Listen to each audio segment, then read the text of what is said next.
love these old bottles. It's really very, very special. This seems to be a nice wine here.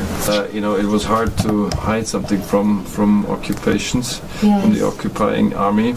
Yes. And so they drank everything until 1955, and when they left, the new vintage was bottled here.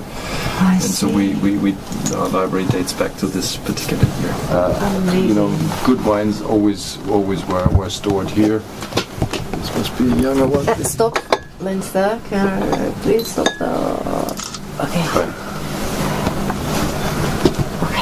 Yeah, that's a 91. Okay. It's a very good year. Yes. It's a red wine. And this bottle hasn't been touched in the last 20 years. So. But because of this numbering system that you can tell. Of course. It's all on the computer sheet and everything. Which means 1,000 Eimer means 1,000 buckets. Yes. Because in former times we didn't have the metric system. Yes. We had other systems to measure volumes, and a bucket was 56 liters. Yes. And 56 times 1,000.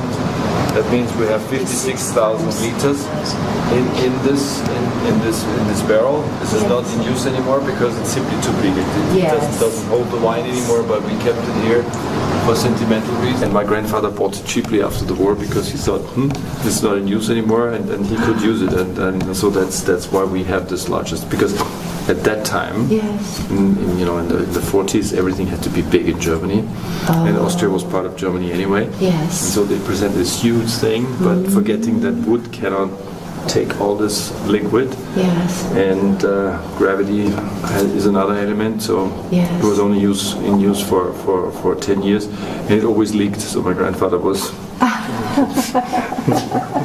But we were happy to have it.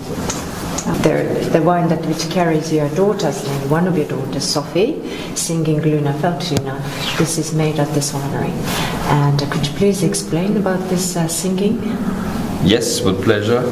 Sophie's on the label. Yes. Because her vision is to join me in our winemaking mission. Yes. About Gröner in a couple of years' time when she's finished her studies. She said, Daddy, yes. so you don't forget me.